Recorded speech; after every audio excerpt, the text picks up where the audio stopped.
Hace unos meses me surgió una curiosidad con respecto a una historia familiar. Mi abuelo era un político de aquí de la ciudad y era un hombre de letras. Escribió un libro que fue inédito, pero del cual quedaron muy pocas copias en poder de la familia. El libro se llama Más allá de la muerte. En esos días tuve la...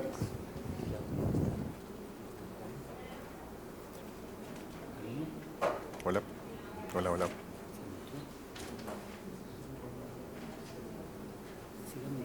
Hola.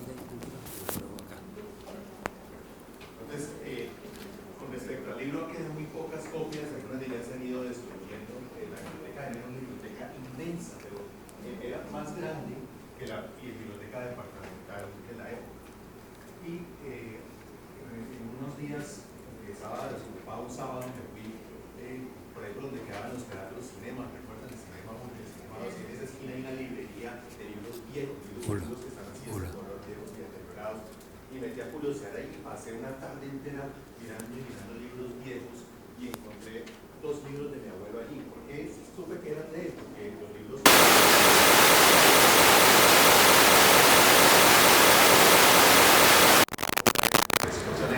Hola. Entonces, me puse a pensar, bueno, ¿por qué no hay casi copias del libro de mi abuelo? Y miré en internet, obviamente en la biblioteca aquí del gobierno hay documentos históricos y ahí están copias del libro. Pero yo quería una copia para mí y me encontré una copia en un almacén en Nueva York. El almacén se llama ABE Books, ABE Libros, ABE Books, y es un almacén especializado en libros antiguos y libros de difícil consecución. Ahí tenían una copia y la estaban vendiendo en $100. La descripción, y miren en internet, es bien bonito porque es un almacén que se especializa solamente en libros conservados, antiguos y muy costosos. Decía que tenían una copia allí y que estaba el sobre original en el cual el libro había sido enviado a los Estados Unidos. Yo dije, este es el libro, no hay más en el mundo, yo lo voy a comprar. Lo compré a una dirección de un amigo en Miami, casualmente lo terminó trayendo el hijo de un militar que era muy amigo de mi abuelo. Y cuando el libro llegó a mis manos encontré que se lo había enviado mi abuelo hace 70 años al cónsul de Colombia en la ciudad de Boston. El libro está en Nueva York, pero fue enviado a la ciudad de Boston. Y en Boston, este cónsul era una persona, un político con mucho dinero aquí en la ciudad. Les voy a contar otra historia. Cuando uno va subiendo por la calle Quinta y pasa Confenalco está a mano derecha, ¿verdad? ¿Sí se orienta también? Bueno, uno coge y voltea por el puente por encima a la izquierda. Lo primero que se encuentra a mano derecha es un edificio viejo, vetusto allí. Al frente hay un parqueadero. Ese edificio tiene el nombre de este personaje que era el cónsul de Colombia en Boston en esa época. A él le envió a regalar mi abuelo el libro cuando lo editó. Y el libro lo conservaron ellos, el sobre recortado con las estampillas de la época, la fecha de la época en que el libro llegó a Boston. Yo supongo que el cónsul nunca lo leyó, pero bueno, y les confieso que yo tampoco, porque es de una densidad académica tal que para comprenderlo es extremadamente difícil, como son algunas cosas de las que hablamos acá, pero vamos a tratar de hacerlas sencillas. Entonces, mi abuelo tiene muchos libros. Este es un libro que se llama 13 pacientes famosos. No encontré nada sobre el autor, intuyo que es judío por el apellido, Noah Fabrican o Noé Fabrican, pero miren que encontré algo muy interesante aquí sobre epidemiología. Este libro narra la forma en que vivieron y murieron desde el punto de vista médico 13 personas. Está Hitler, está Enrico Caruso, está Sigmund Freud. No sé si saben que Sigmund Freud murió con un cáncer de la lengua por la famosa pipa, un cáncer de la boca, y lo operaron y le pusieron una prótesis de maxilar a principios del siglo. Pasó todos los sufrimientos que ustedes puedan imaginar. Eso está narrado acá en este libro, pero yo no les voy a hablar de Sigmund Freud hoy. Les voy a hablar de Florentino Ariza y de Fermina Daza. ¿Ustedes saben quiénes son esos personajes? Los personajes de una novela de García Márquez, ¿verdad?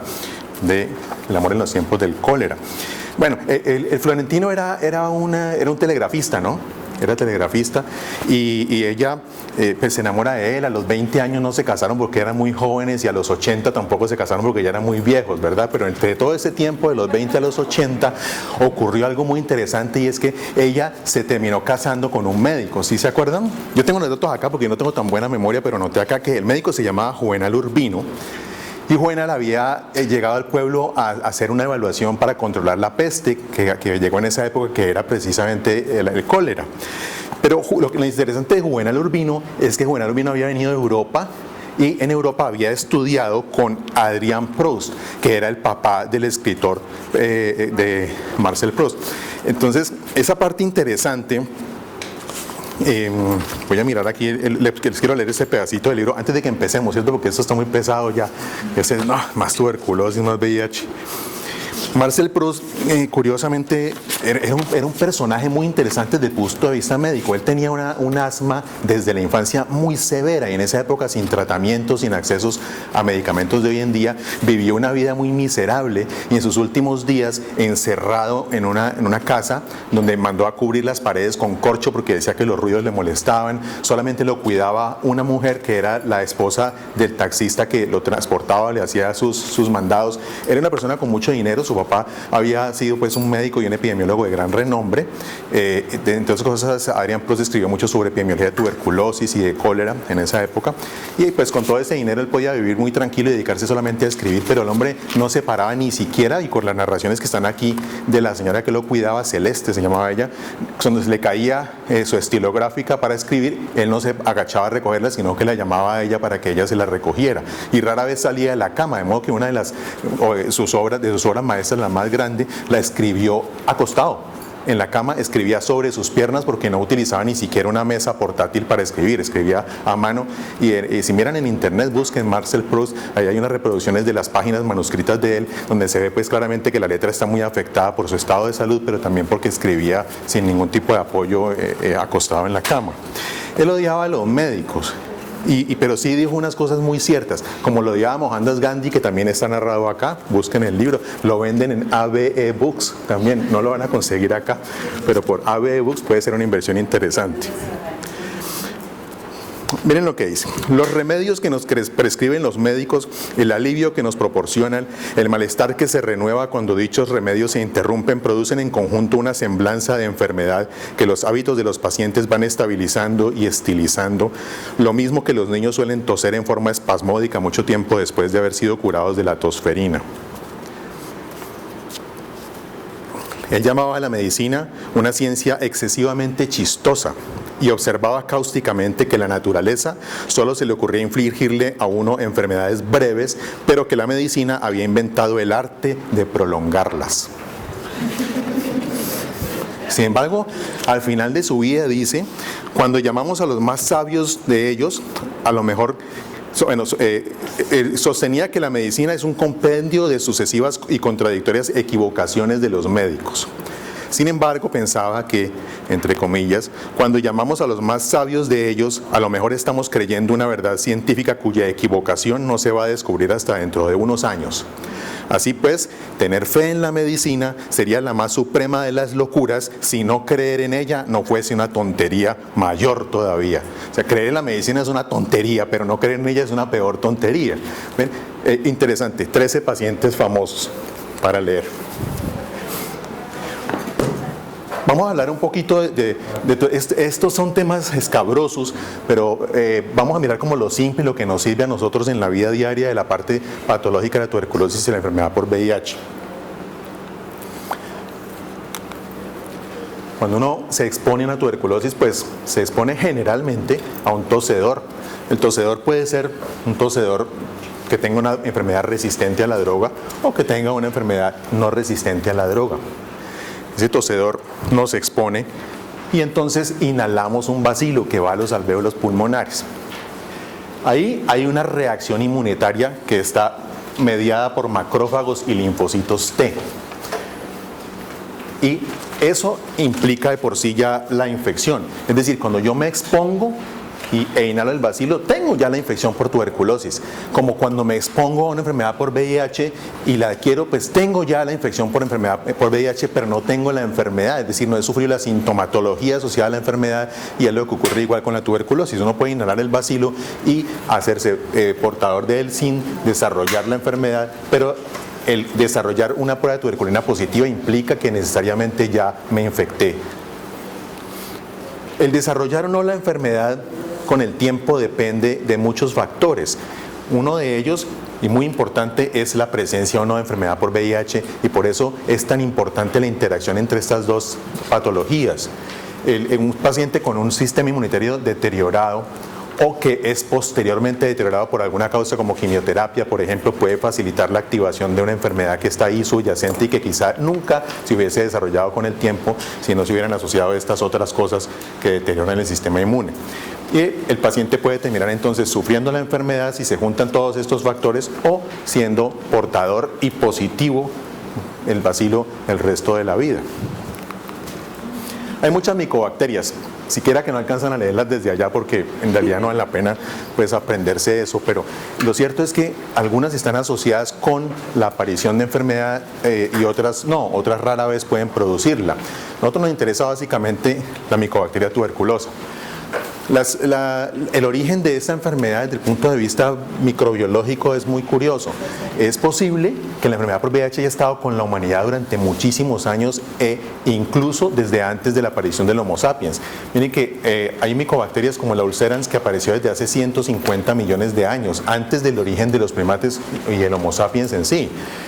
Es posible que estas micobacterias hayan de alguna manera pasado a convertirse en infectantes de animales, y ahí haya surgido el Mycobacterium bovis, que es el predecesor de la micobacteria tuberculosa. Con el tiempo,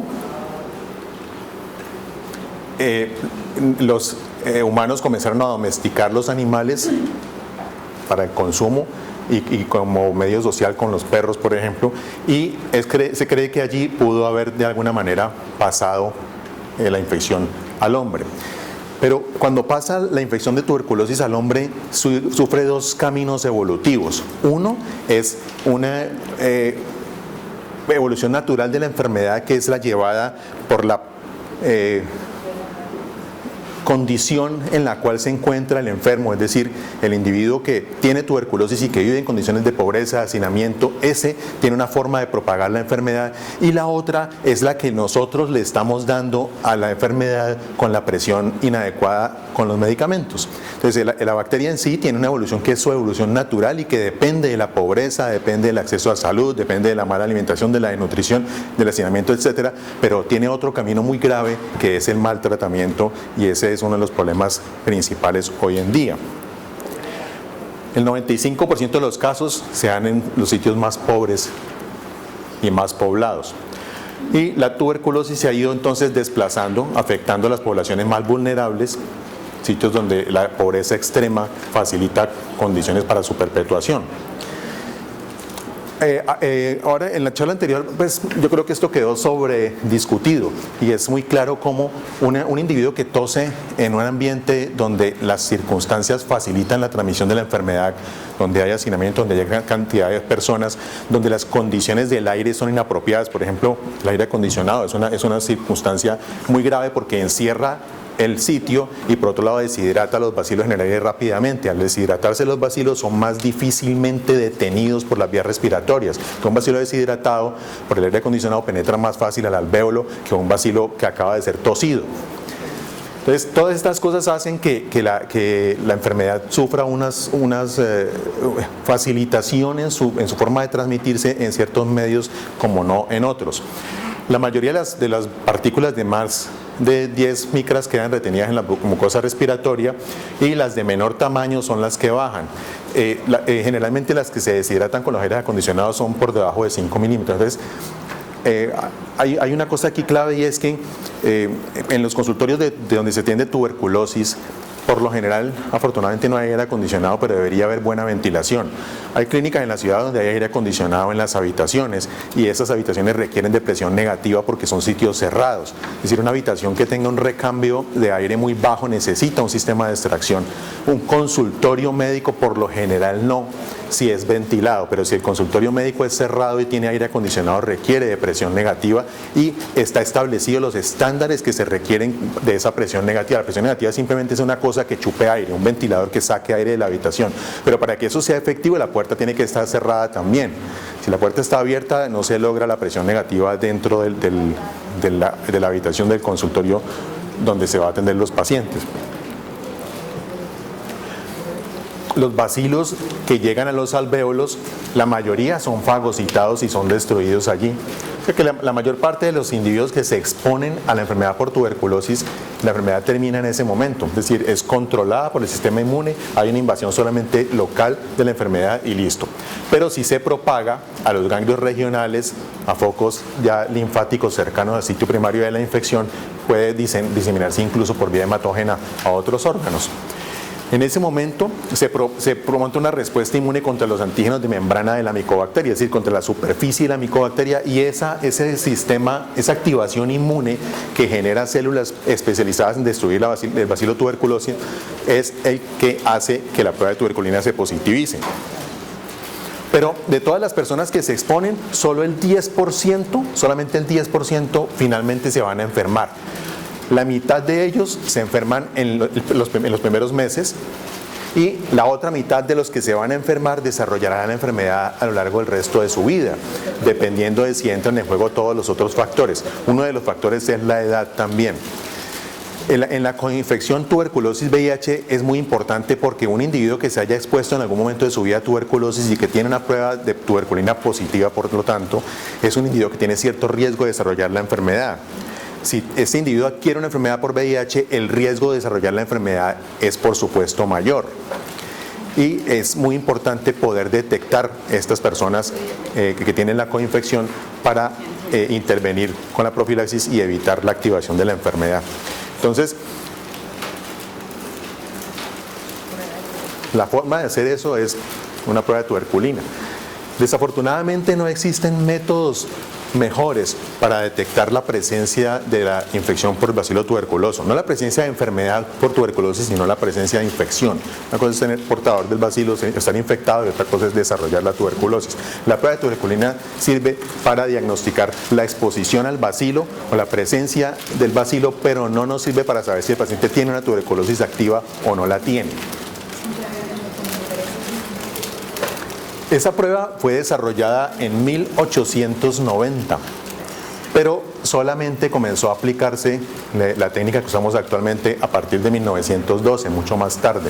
La prueba de tuberculina original, que se llama OT, All Tuberculin, era un extracto de bacilos esterilizado que se empleaba, pero con el tiempo hubo la necesidad de que esa prueba fuera estandarizada, es decir, que pudiéramos utilizarla en un individuo o en otro de forma estándar y útil para muchas poblaciones. Entonces se creó la PPDS o PPD-Saber en 1934, que fue una proteína más purificada. Pero esa no es la que usamos nosotros. Nosotros hoy en día utilizamos la RT23 o PPD-RT23. Esa es muy parecida a la PPDS, pero es menos pura. ¿Qué hace? ¿Qué consecuencia tiene esto? Que esta prueba se puede positivizar con una respuesta inmune inducida no solamente por micobacterias tuberculosas, sino también micobacterias no tuberculosas, y obviamente más sensible en pacientes que hayan recibido vacuna BCG recientemente. Entonces tiene más falsos positivos, digámoslo así, esta prueba, al ser un poco menos específica. A veces para mejorarle su sensibilidad lo que se hace es hacer un booster, es decir, poner una dosis de PPD y uno puede repetir la tuberculina unos días después, una semana, 7 a 10 días después, generalmente poner otra prueba de tuberculina para salir de alguna duda diagnóstica con respecto a si es positiva o no. Es que no, desafortunadamente, como es una prueba que depende tanto del observador, no siempre uno puede decir eso es exactamente 5 milímetros o exactamente 4 milímetros, y a veces el laboratorio le dice a uno 4 milímetros y usted se queda con la duda de si el paciente realmente está positivo o no. Eso podría resolverse repitiendo la prueba unos días después. De esto de tuberculosis latente va a haber un tema muy interesante que el doctor Martínez les pondrá en los próximos días. La prueba se hace con 1 mililitro de la sustancia que es tuberculina, y no es una prueba subcutánea, ojo, es una prueba intradérmica, no es una prueba subcutánea. Y se pone en la cara volar del antebrazo izquierdo, pero se puede poner también en el otro brazo.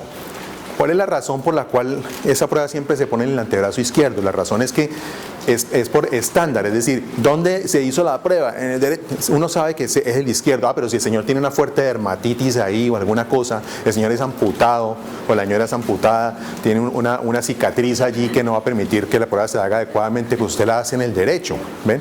No es que tenga que ser necesariamente allí, pero de forma estándar o por convención se hace en el lado izquierdo. Y entonces la evolución de la enfermedad nos permitirá tener 3 estadios. Uno, que es el paciente que se expuso pero no se infectó. Ese es un paciente que se expuso a la bacteria pero no desarrolló anticuerpos contra la bacteria. Es decir, es probable que su sistema inmune haya controlado la bacteria de forma eficiente sin desarrollar anticuerpos y tiene una prueba de tuberculina negativa.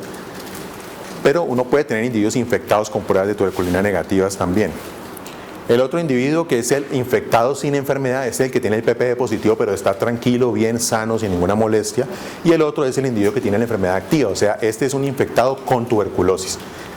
Este tiene generalmente el PPD positivo, generalmente, no siempre, y va a tener una forma de confirmación de la enfermedad. Sí, tiene tuberculosis, tiene una radiografía que es positiva para tuberculosis, tiene una baciloscopia que es positiva para tuberculosis, o tiene clínica y tiene hallazgos patológicos en una biopsia o en otro método diagnóstico que confirman la presencia de la enfermedad. Si una persona se puso la BCG durante la infancia, ¿cuál es la posibilidad de que la tuberculina siga positiva el resto de la vida? Ninguna. La mayoría de los individuos, el 50% al año de haberse puesto el BCG, se hacen PPD negativos. Y el resto más o menos a los 3 a 5 años. Es decir, que una persona que se haya vacunado hace más de 5 años con BCG, es improbable que tenga una prueba de tuberculina positiva debida al BCG. Hay que buscarle otra razón para ello. Entonces consideramos que la prueba de la vacuna con BCG no es una razón para uno descartar un paciente. Es decir, tiene un PPD positivo, pero es que yo me puse vacuna de BCG. No, señor, si la vacuna tiene más de 5 años, esa positivización de la tuberculina es por otra razón, muy probablemente infección por tuberculosis. Y se considera en una persona normal. Hay que siempre mostrar esto, porque si ustedes leen la literatura a nivel mundial, se considera positiva en general una prueba de 15 milímetros o más. Pero hay que tener mucho cuidado que eso es en países de baja prevalencia en condiciones normales. En Colombia, las 5 unidades internacionales se considera positiva por encima de 10. Entonces, es 15 en países de baja prevalencia y en individuos sin riesgo. Es 10 en Colombia y en países de alta prevalencia, o si estamos en un país de baja prevalencia pero se trata de un inmigrante. Por ejemplo, nosotros llegamos a un país europeo de los donde no hay tuberculosis, ¿no? O llegamos a Estados Unidos y vamos a entrar a estudiar allá, nos hacen un PPD, si sale más de 10 es positivo, no 15, porque nosotros somos originarios de un país de alta prevalencia. Por otro lado, la necesidad o no de profilaxis ya será discutida, pues porque eso depende de cuánto tiempo hace que usted está viviendo en Estados Unidos, cuánto tiempo hace que se vino, sus antecedentes médicos, etcétera. Pero en general es así. Y en pacientes con inmunodeficiencia más de 5 milímetros. Entonces, paciente de VIH 5 milímetros y el resto de la gente 10. En Colombia 15, pues es algo que no vamos a considerar. Las micobacterias crecen muy despacio. Y eso es en realidad un problema, porque hacer el diagnóstico de la resistencia en tuberculosis es un proceso que tarda tiempo. La presión farmacológica parece que solamente selecciona cepas mutantes ya existentes, es decir, nosotros creemos que la tuberculosis resistente en realidad ocurre como fenómeno espontáneo, a diferencia de la enfermedad por VIH. En la enfermedad por VIH, el virus se reproduce extremadamente rápido, a una tasa altísima de mutaciones, pero si yo no lo presiono con la droga, no se seleccionan cepas resistentes, mientras que en tuberculosis se replica muy despacio, pero las cepas resistentes pueden estar allí ya y ser suficientemente numerosas para generar problemas. Entonces lo que hace la droga únicamente es matar las cepas sensibles al medicamento y permitir que proliferen las resistentes. Eso se aprendió desde los años 30 cuando se empezó a usar la rifampicina como única droga y después la isoniazida, y los pacientes se mejoraron un tiempo y después comenzaron a recaer porque ya la resistencia estaba. Es decir, por más que se utilice el antibiótico a la dosis correcta, es imposible controlar la enfermedad porque ya hay cepas resistentes per se en el fenómeno replicativo de las bacterias en forma natural. En la enfermedad por VIH, no. Nosotros podríamos controlar el virus, si el virus es sensible a todas las drogas, podríamos controlarlo con una sola droga, en teoría sí, porque tenemos un virus que es sensible a todo lo existente.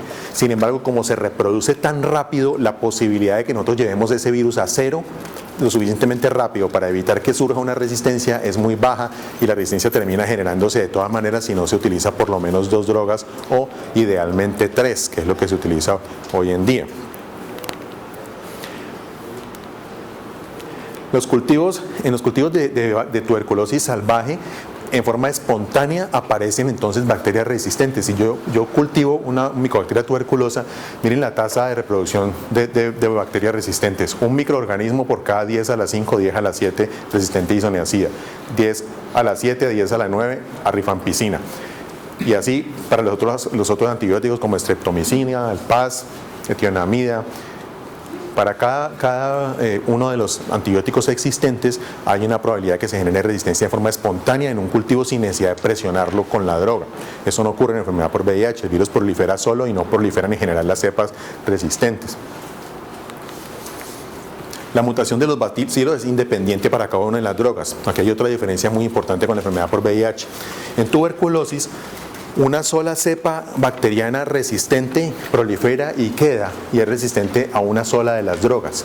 En VIH, una sola cepa viral puede ser resistente a varios antirretrovirales simultáneamente, es decir, un solo virus puede tener varias mutaciones que le confieren resistencia, cada una de ellas a una droga distinta.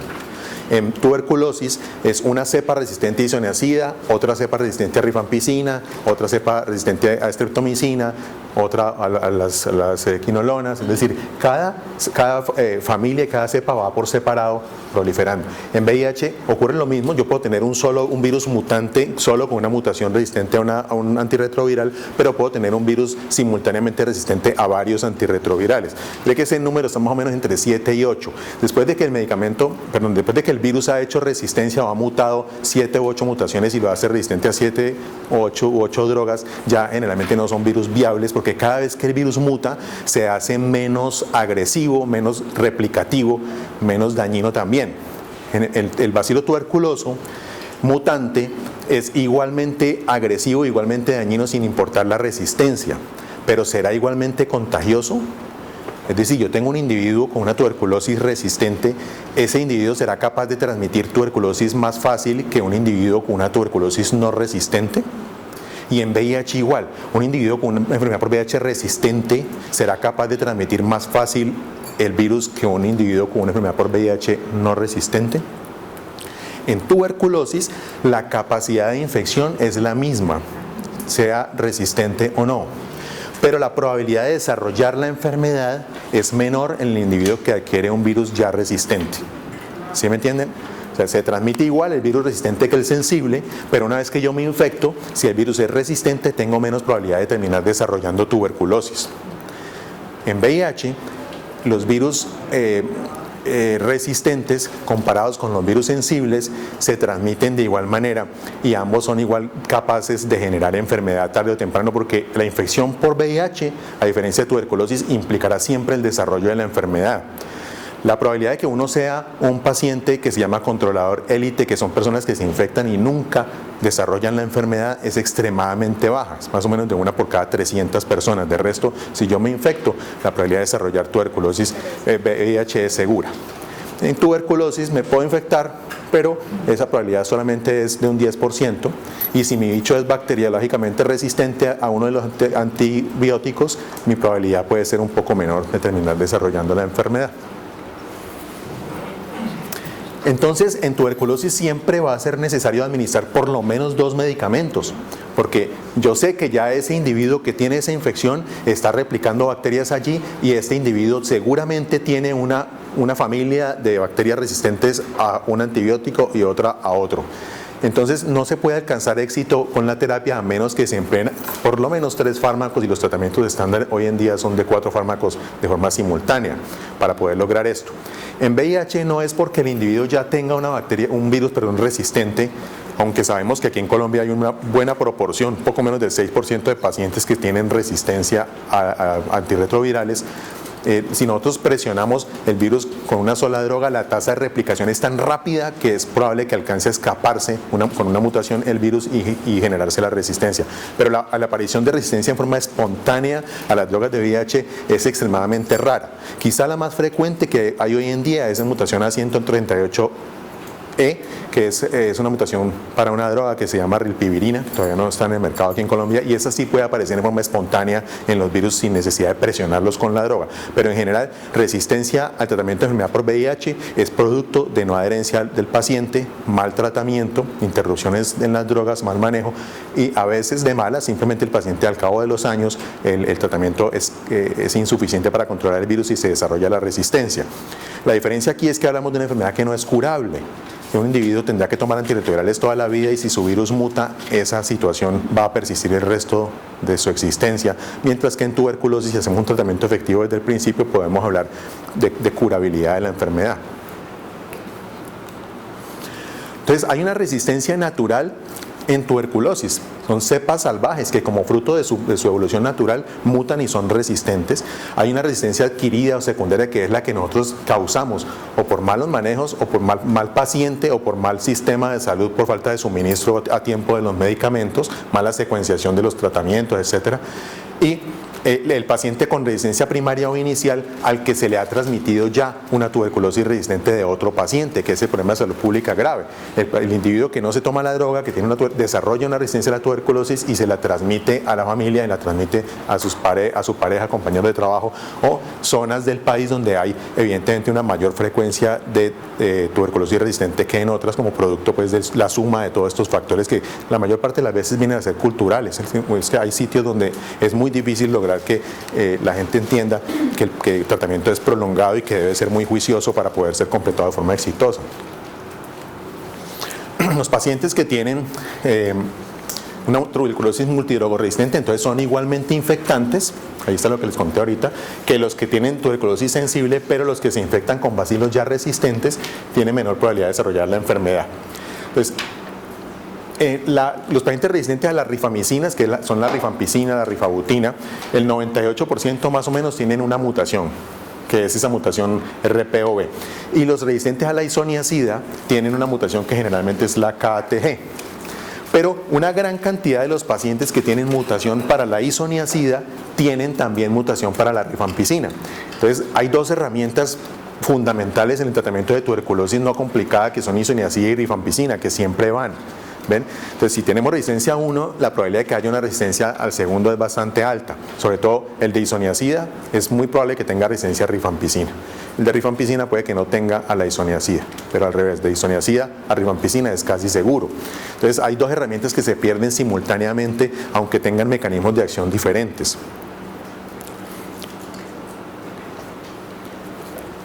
Así clasificamos entonces la tuberculosis en 3 tipos: la tuberculosis multidrogoresistente, que es la que es resistente a la isoniazida y a la rifampicina, que van a ir de la mano con mucha frecuencia, y la tuberculosis XDR, o con resistencia extendida, que es y resistencia a isoniazida o a rifampicina, y además cualquiera otra de las quinolonas,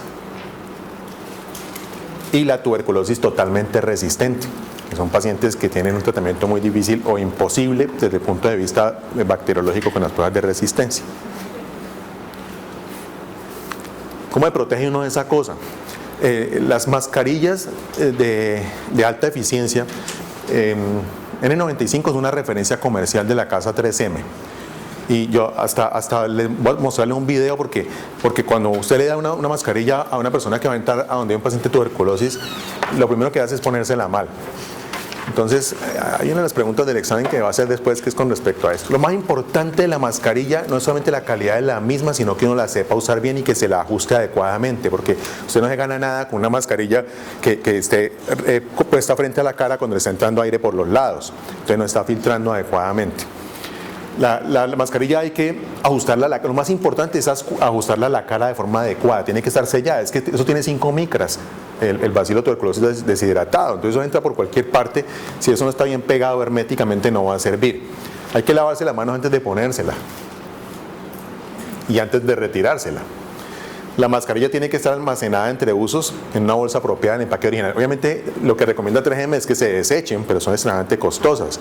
Entonces sí se puede reutilizar, pero si usted la va a reutilizar, mal hace en quitársela con las manos sucias. Tiene que lavarse muy bien antes de retirársela para disminuir la probabilidad de que la mascarilla se contamine con las manos, sobre todo si está manipulando el paciente.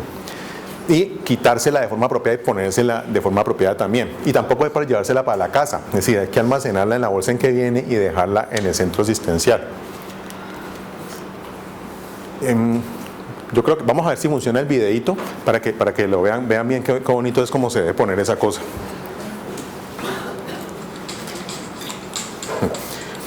Solamente vamos a ver los primeros minutos para que admiren el modelo. Y por otro lado, para que vean cómo se debe abrir la mascarilla. Eso es de la página de 3M.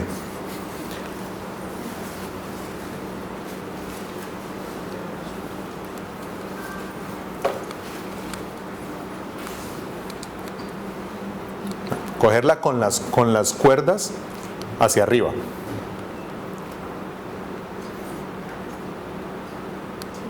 Y miren la forma correcta de abrirla. Y esta es la parte que nadie hace bien, la que sigue allí.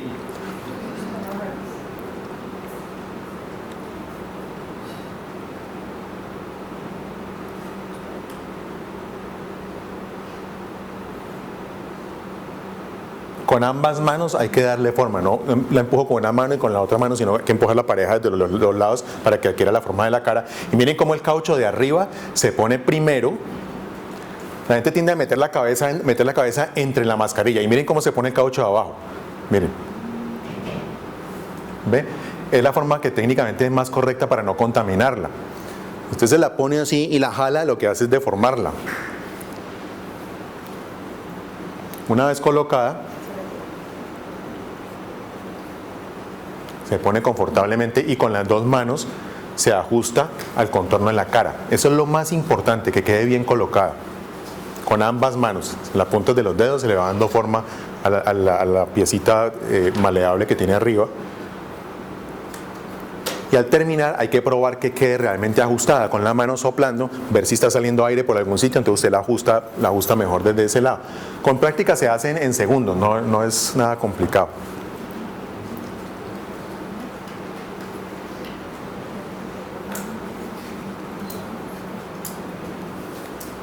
Y esa es la forma de probar si está bien ajustada.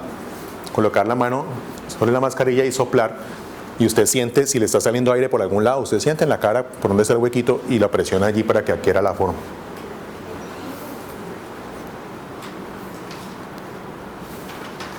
Fácil, ¿verdad?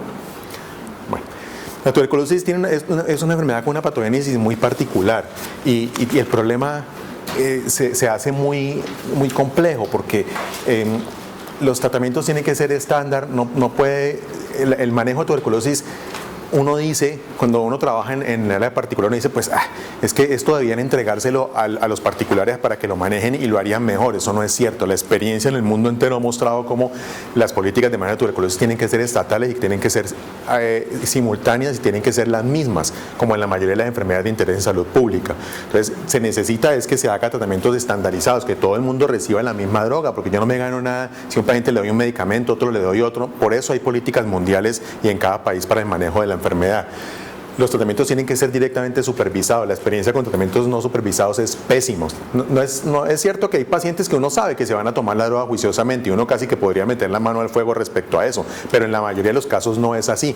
Entregar el manejo a un paciente para que llévese la droga para la casa y la tome, eso es algo que es muy utópico. Reducir los fármacos a una sola tableta y reducir la influencia del sector privado en el manejo de la tuberculosis, porque el sector privado no colabora con la información. Miren la información de cuenta de alto costo que mostró el doctor ahora. Nosotros creemos que hasta el 2012 por lo menos eso está falseadísimo, o sea, es una información que es imposible.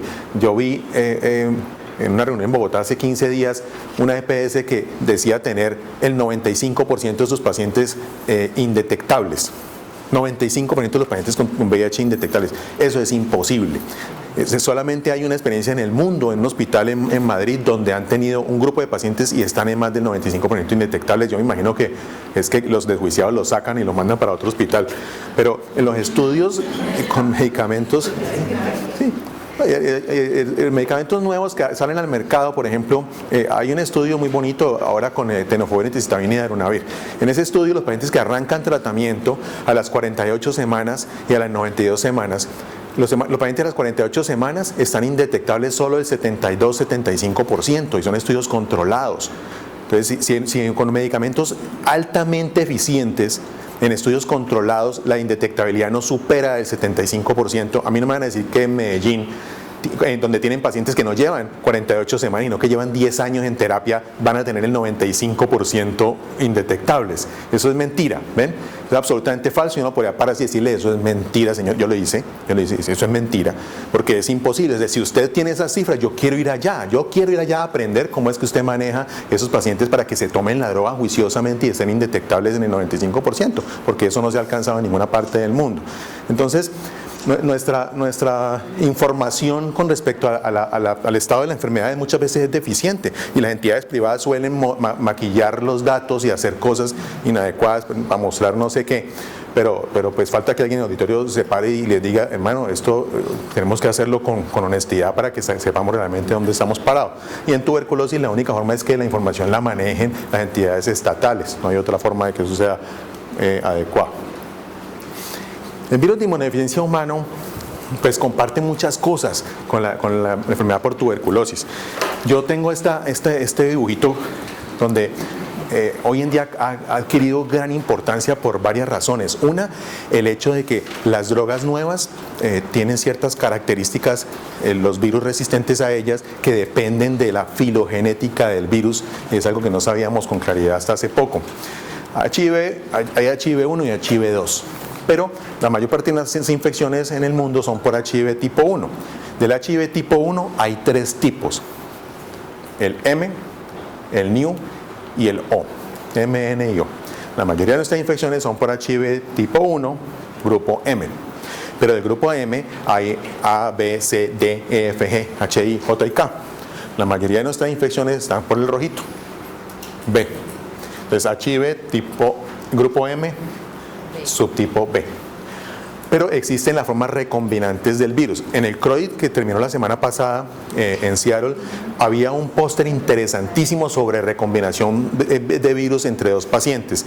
Un caso en el cual demostraron cómo un individuo tenía relaciones sexuales con otro, le transmitió su cepa viral y el virus se recombinó. En ese sujeto se recombinó y se generó en él una de estas otras especies recombinantes. Las recombinantes tienen una nomenclatura bien compleja, ¿sí? Que son, se le dice CRF001, CRF002, yo no sé cuántas son, pero cada una de esas formas da origen a un virus diferente.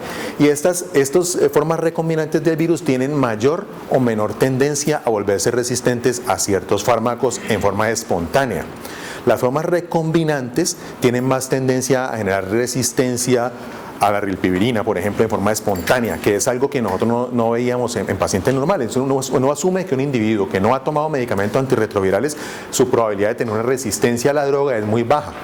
a no ser que la pareja le haya transmitido un virus ya resistente. O sea, la resistencia, nosotros decimos, resistencia no se genera en los individuos, no se genera en los individuos. El individuo ya adquirió un virus resistente de su pareja. Eso lo creíamos hasta hace poco, pero ahora sabemos que hay unas resistencias espontáneas que surgen en estas formas recombinantes, pero no a todos los fármacos.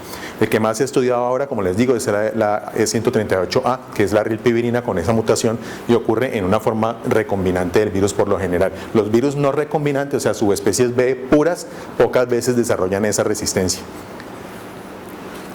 El virus tiene una serie de proteínas, las del envelope de la cobertura son las GP, 120, 160, 41, las proteínas del COR y de la polimerasa. Eso es importante sobre todo cuando hablamos de Western blot, pero hablar de Western blot hoy en día para el diagnóstico pues es algo que va perdiendo necesidad en general para los médicos y para el personal de la salud que trabaja en diagnóstico, a no ser que enfrentemos una dificultad diagnóstica. Pero en general, un paciente que tiene una enfermedad por VIH, entre más alta tenga su carga viral, pues es más contagioso. El que tiene menos carga viral, pues es menos contagioso. Y el paciente que está en tratamiento tiene cargas virales bajas y por lo tanto es menos contagioso también. Entonces, la contagiosidad de la enfermedad, como en cualquier patología, depende de muchas circunstancias. El número de exposiciones, la carga de patógenos al que se exponga el individuo, en este caso es sumamente importante, y la forma en que se exponga el individuo a la enfermedad. Entonces habrá situaciones, el tipo de contacto que hacen que se transmita más fácil que otras, habrá susceptibilidades del individuo y también hay factores genéticos que pueden hacer que un individuo sea inmune a la enfermedad o que en cierta forma desarrolle más despacio la enfermedad por factores hereditarios. Estos son la probabilidad de que la enfermedad se transmita de acuerdo con la carga viral. En un individuo que tenga una carga viral de menos de 400 copias del virus por mililitro de sangre, como un dedalcito de sangre ahí, 400, la probabilidad de que transmita la enfermedad es casi cero. Pero en la medida en que aumenta 400 a 3000, de 3000 a 9000, la probabilidad de transmitir la enfermedad es mayor. De hombre a mujer y de mujer a hombre de igual manera. Sin embargo, vean cómo la transmisibilidad del hombre a la mujer es un poco más alta que la de la mujer al hombre, pero siempre dependerá de la carga viral del individuo infectado. Ese es un factor sumamente importante. Y hoy en día esto ha adquirido mucha fuerza. ¿Por qué? Porque ya hablamos de tratar para prevenir, es decir, un individuo en tratamiento es un individuo menos contagioso. Entonces, tratar más tempranamente, ¿por qué? Porque puedo prevenir enfermedades infecciosas, quizá no, porque estas dependen de unos CD4 muy bajos, pero sí puedo prevenir con el tiempo otras cosas, envejecimiento, etcétera, y sobre todo en el momento por salud pública, es decir, disminuir la contagiosidad de ese individuo a su pareja o sus parejas. Esta semana acabó de salir un artículo muy chévere donde nuevamente se insiste en la alta tasa de contagiosidad de la enfermedad en las etapas tempranas de la enfermedad. Entonces se calcula que este individuo que se acaba de infectar hace este pico de viremia y la cantidad de virus en su sangre después disminuye y se estabiliza, pero si él le va a transmitir la enfermedad a lo largo de su vida a una serie de personas, al 90% de los individuos que se le va a transmitir se los transmite en esas primeras semanas. Después, como su carga viral baja, se hace menos contagioso e incluso puede tener una pareja sexual estable durante años y no transmitir la enfermedad. O sea, si yo adquiero una enfermedad por VIH y voy a transmitírsela a 10 personas a lo largo de mi vida, a 9 se la voy a transmitir en el primer mes y al otro se lo transmitiré el resto de la vida. Pero la mayor contagiosidad está precisamente acá. Entonces uno dice, bueno, un individuo se infecta y desarrolla una viremia altísima, luego esa viremia disminuye, se estabiliza, eso todos lo sabemos, y la enfermedad entra en ese periodo de latencia o periodo de latencia clínica donde el individuo está asintomático y no tiene mayores molestias de salud, pero está enfermo. La mayor parte de los individuos transmiten en las primeras semanas de enfermedad porque la viremia es alta. De hecho, por ejemplo, miren este grafiquito donde si un individuo se infecta aquí, ese es el día 1 de la enfermedad y ese es el día 54 de la enfermedad, la probabilidad de adquirir la enfermedad si tiene relaciones sexuales por aquí, en los primeros 5 días o aquí en los últimos 5 días es de un 25%, teniendo 16 relaciones mensuales en esos primeros 54 días, más o menos una relación cada 2 o 3 días. Pero a medida que me voy acercando al día 20, 50%, pero 50 es una en 213, y más adelante, más cerca, al día 20, una de cada 53 relaciones transmite. Entonces la contagiosidad es altísima acá, pero acá y acá al principio es muy baja. El individuo se infecta y entra en un periodo en el cual es altamente contagioso, pero la conducta que lo llevó a infectarse, esa misma conducta la continúa llevando durante esos días de múltiples parejas y es cuando infecta a la mayoría de los congéneres que va a infectar. La probabilidad de adquirir la enfermedad en realidad es baja, entonces se requiere que se reúnan muchas condiciones. Si el individuo es altamente virémico, está enfermo, está hospitalizado allí, tiene un síndrome retroviral agudo porque acaba de adquirir la enfermedad o está enfermo ya, tiene un deterioro inmunológico importante, probablemente tenga una carga viral alta, esos individuos van a ser muy contagiosos, pero el individuo en la calle es poco contagioso y la transmisibilidad de la enfermedad es muy baja. De hecho, ni siquiera en la enfermedad vertical es de 100%, las cifras más altas son del 40%.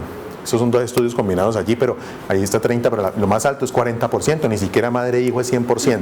De modo que es una enfermedad que es poco contagiosa en realidad. El virus permanece por un tiempo en el sitio de la infección, de la mucosa de los genitales, luego se disamina y finalmente afecta a los reservorios. Y aquí aparece un concepto muy importante y nuevo, que es el concepto de infección transitoria o aguda y el concepto de infección crónica o establecida. Cuando llega un individuo a la consulta y dice, yo tengo una enfermedad por VIH, me la diagnosticaron hace 5 años, ese paciente tiene una enfermedad crónica por VIH, se tiene una enfermedad establecida. Pero el individuo que se acaba de exponer, por ejemplo, el accidente con riesgo biológico, el abuso sexual, la relación consentida o no con una persona con enfermedad por VIH, en la cual yo me expongo al virus, esa es la infección aguda y son situaciones totalmente diferentes. En la situación de infección aguda, el individuo solamente ha infectado las células CD4 circulantes o de la zona en la cual fue expuesto el virus. Es decir, si en la piel hay unas células de Langhans ahí y entra el virus y se infectan esos CD4 que están allí, pero la enfermedad no ha llegado a mis linfáticos, no ha afectado mis CD4 de memoria inmunológica, yo todavía no tengo una enfermedad crónica, tengo una enfermedad aguda.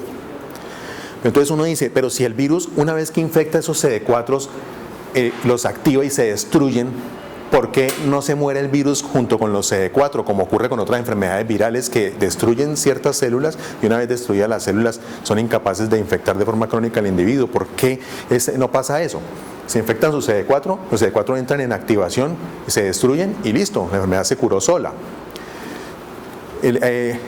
Hoy, esta mañana, hay una publicación de un póster del CROI sobre por qué pasa eso. Nosotros siempre hemos creído que es el organismo humano el que hace que la enfermedad entre en ese periodo de inactividad. Nuestros CD4 se infectan, comienzan a producir virus y tarde o temprano un CD4 de los quiescentes o los de memoria inmunológica en un ganglio linfático se infecta y se queda allí el resto de la vida y por eso la enfermedad no se cura.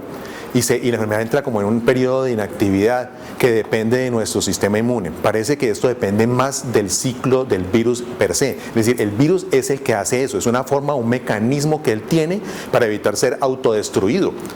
Un virus que infecta un CD4 y lo destruye, no tiene forma de hacer daño más allá. Pero si infecta un CD4 y logra permanecer allí quieto, sin estimular replicación viral, le da tiempo a ese CD4 a que llegue a un linfático y allí se transmita la infección a otro CD4. No es que sea nuestro organismo el que controla la enfermedad o el que produce ese fenómeno tan bonito que nosotros vemos ahí en ese dibujo, en el cual nosotros decimos, mire, aquí se infecta el paciente, la carga viral sube muchísimo, tumba su CD4, pero los CD4 se van recuperando lentamente y la enfermedad entra en un periodo de latencia. Eso no dependería de nuestro sistema inmune, sino que es el virus mismo el que lo hace. Él es capaz de infectar ciertos CD4 y no activarlos, infectar otros CD4 y sí activarlos. Pero no porque nosotros estemos hechos para aguantarlos, sino porque él es de cierta forma inteligente. Cuando el individuo tiene la enfermedad aguda o transitoria, es decir, yo estoy haciendo un procedimiento y me chuzo con una aguja con un paciente con una enfermedad por VIH y efectivamente entran a mi organismo partículas virales. Si se me infecta un solo CD4, tengo una enfermedad aguda. Tengo una enfermedad aguda por VIH, no tengo una enfermedad crónica todavía. Pero entonces yo digo, salgo corriendo y le digo al médico, me acabo de chuzar con una aguja allí. Entonces se dice, no, tenés que tomar sidobudina, lamivudina y caletra, o si es más moderno el médico, entonces se dice, tenés que tomar drogada con raltegravir o lo que sea. Pero cuando nosotros pensamos en esas drogas, ¿cómo actúan los antirretrovirales? Los antirretrovirales no evitan la infección de los CD4. Solamente hay 2 antirretrovirales que evitan la infección de los CD4. Uno es el Maraviroc y otro es el Fuseón, que son drogas que actúan antes de que el virus entre al CD4. Uno inhibiendo los correceptores de quimoquinas y el otro inhibiendo una proteína que es la GP120. Entonces, yo le estoy dando a ese señor sidobudina y lamivudina, que son inhibidores de transcriptasa. Son drogas que sirven para que un CD4 ya infectado no produzca virus. O inhibidores de proteasa, que son medicamentos que sirven para que un CD4 ya infectado no produzca virus. Entonces, si estoy dando drogas que sirven es después de la infección, ¿cómo es que eso se utiliza para prevenir que uno se infecte cuando sufre un accidente o una agresión sexual? Porque ese individuo yo lo presumo con una infección aguda. ¿Y hablaríamos entonces de curación? Probablemente, ¿sí? Yo ya estoy enfermo, ya tengo células CD4 infectadas y tomo una droga para evitar que esas CD4 que se me infectaron produzcan virus e infecten otros CD4 propios. Entonces, al bloquear ese mecanismo, yo lo que estoy haciendo es evitar que la enfermedad se propague y se vuelva una enfermedad crónica o establecida. Pero ya tengo una infección transitoria o una infección aguda. ¿Ven? En esta teoría de la infección aguda, transitoria y la enfermedad crónica se basan las teorías que explicaban la supuesta curación del niño de la doctora Persaud, que es el bebé que se había curado supuestamente y que no fue cierto, finalmente el niño está enfermo. Pero es muy probable que el tratamiento definitivo de la enfermedad, la forma de curar la enfermedad, donde yace en 2 puntos claves. Uno, evitar que la enfermedad pase de aquí con la prevención. Y otro es lograr erradicar el virus de los sitios donde la infección crónica se establece, que es en los ganglios linfáticos y en CD4 de memoria inmunológica. Cuando esos se infectan, hasta ahí llegué. Es decir, esos prevalecerán el resto de la vida como portadores del virus y por esa razón la enfermedad no se cura. El virus puede infectar una célula porque se pega al receptor CD4, pero para poder infectar requiere de otras proteínas de la superficie del CD4, que son los correceptores de quimoquinas, los 5 y los 4. La mayoría de los virus afectan los 5. Con el tiempo, un individuo que tiene mucho tiempo de enfermedad, el virus comienza a utilizar los 2. Y no sé si leyeron el periódico sobre la cepa de VIH agresivísima que apareció en Cuba hace 2 meses. Y salió en las noticias, una cepa del virus extremadamente agresiva, e individuos que se infectaron con ese virus en Cuba desarrollaron la enfermedad en los primeros 3 años, que es inusual. Una persona generalmente se infecta y puede tardar 4 o 6 años por lo general en desarrollar la enfermedad. Estos individuos se infectaron y de una se enfermaron. ¿Por qué? Estos virus eran unas formas recombinantes que tienen la capacidad de utilizar ambos correceptores desde el principio. O sea, si yo me infecto con un virus usual, ese empleará por lo general el correceptor 5 para entrar.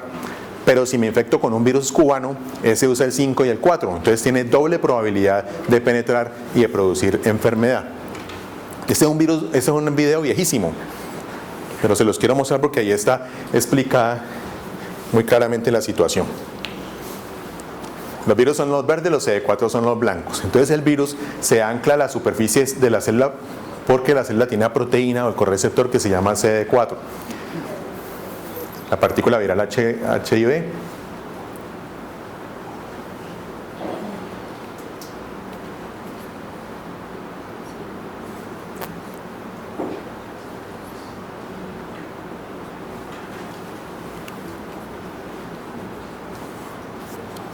Y ven cómo se ancla. Estos son los receptores CD4. Su proteína GP41 se ancla a los receptores CD4. Hay unos medicamentos que bloquean aquí, la 120. Pero para poder penetrar necesita los correceptores. Él se pega al CD4, pero necesita un correceptor para poder entrar. Ahí ocurre el anclaje. Esa proteína GP41 tiene unos cambios conformacionales y inyecta prácticamente la información genética dentro del CD4, pero tiene que pegarse a los correceptores.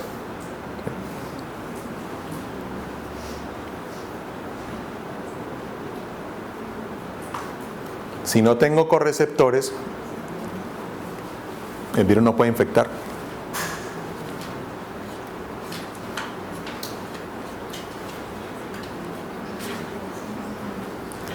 El tener correceptores CCR5, todo el mundo tiene correceptores CCR5, pero hay individuos que no. Hay individuos que no tienen correceptores 5 y hay individuos que tienen pocos correceptores 5. Eso depende de cómo sea mi herencia. Si mi herencia es homocigota, es decir, mi papá no tenía correceptores 5 y mi mamá tampoco, yo no tengo 5, soy inmune a la enfermedad por VIH. Porque es muy poco probable que me infecte con el virus cubano, pues que utilice el correceptor 4. No existen individuos que no tengan correceptores 4. No tener correceptores 4 no es compatible con la vida, pero uno sí puede tener una vida normal sin tener correceptores 5. O si es heterocigoto, mi papá no tenía correceptores 5, pero mi mamá sí. Entonces yo tengo una probabilidad del 25%, del 50%, según cuál hijo sea de los 4. Y yo puedo ser heterocigoto, entonces tengo poquitos correceptores 5. Al tener poquitos correceptores 5 soy menos infectable y si me infecto, la enfermedad en mí va a evolucionar más despacio. Hay drogas que bloquean los correceptores 5. Hay una droga que se llama Maraviroc. Esta droga lo que hace es tapar el correceptor 5. Entonces el virus llega, se ancla al CD4, a la proteína CD4, pero cuando comienza a buscar el correceptor, busca generalmente el 5, no lo encuentra, no puede entrar y no puede infectar. Si el virus es de los que usa solo los 5, pues bien. Pero si el virus usa el 5 o el 4, pues no va a servir porque se va a meter por un lado o por el otro.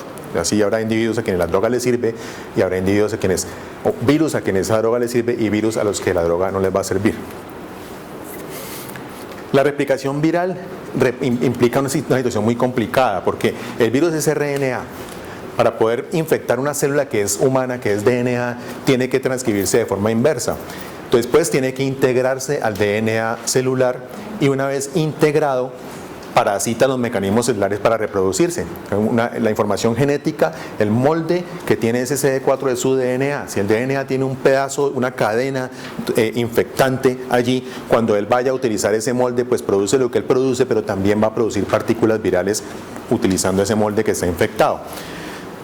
Los medicamentos inhibidores de la transcriptasa pues inhiben la conversión o la transcripción de RNA a DNA y de DNA a RNA, y los de la proteasa todos actúan cuando ya la célula está infectada. Solamente los inhibidores de la integrasa inhiben la infección del virus, es decir, que la partícula viral pueda integrarse al DNA, y los inhibidores del attachment o de la entrada del virus, como los inhibidores de correceptores y los inhibidores de la proteína GP41, pueden actuar antes de que ocurra la infección. Todas las otras drogas actúan después, cuando ya el CD4 está infectado.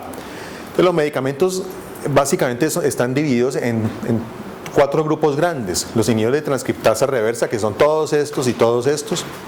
Los inhibidores de la proteasa, los de la integrasa y los de los correceptores. Nosotros siempre utilizamos medicamentos que incluyan por lo menos 2 mecanismos de acción, y algunos tratamientos incluyen medicamentos 3 que utilicen un solo mecanismo de acción. Pero los tratamientos suelen ser efectivos en la medida en que el paciente los tome de forma adecuada. Con el tiempo, la resistencia generalmente se genera. La enfermedad por VIH es una enfermedad del tubo digestivo, no es una enfermedad del sistema inmune. El sistema inmune es un nombre muy grande, pero lo interesante que tiene esa enfermedad es que es una enfermedad digestiva. ¿Por qué se considera que es una enfermedad digestiva? Cuando una persona se infecta, pues lo que se infecta son sus CD4. Y miren que el intestino es gigantesco y el 60% de los linfocitos que hay en el intestino son linfocitos CCR5. O sea, son linfocitos susceptibles de infectarse con el virus. En los modelos simianos, cuando un mico de estos en laboratorio se infecta, lo que se logra es que en los primeros 21 días de la infección, los CD4 de su intestino se disminuyen del 67% a un 6%. Y esto mismo pasa en los seres humanos. Cuando una persona se infecta, uno dice, no, es que son los CD4 que hay circulando en la sangre. En la sangre no hay nada de CD4. La minoría de nuestros CD4 son circulantes. La mayoría de nuestros CD4 están en el intestino y en el sistema linfático. Allí es donde uno lo necesita, no tanto circulando en la sangre, y resulta que la depresión más dañina que ocurre de esos CD4 no es la de los CD4 que hay circulando en la sangre, sino las que hay en el sistema inmune y en el intestino. Entonces, la replicación viral más intensa que el individuo sufre al principio es a nivel del intestino. y después y la caída posterior, o sea, cuando ya se ha disminuido muchísimo los CD4 intestinales, es que comienza a disminuir la cantidad de CD4 en la sangre del paciente. Por eso uno se pregunta si el valor de los CD4 que nosotros tomamos en la sangre es una medida real del estado inmunológico de un paciente. No dicen no es que tener los CD4 muy bajitos, por lo tanto tu enfermedad está muy avanzada. ¿Qué tan cierto es eso si los CD4 circulantes son solamente un porcentaje muy bajo, como el 3% de la total de CD4 que tiene esa persona? ¿Qué tan real es esa medida? Me parece que no es tan real. La forma en la que el virus produce daño al sistema inmune es activación. El CD4, una vez que se infecta,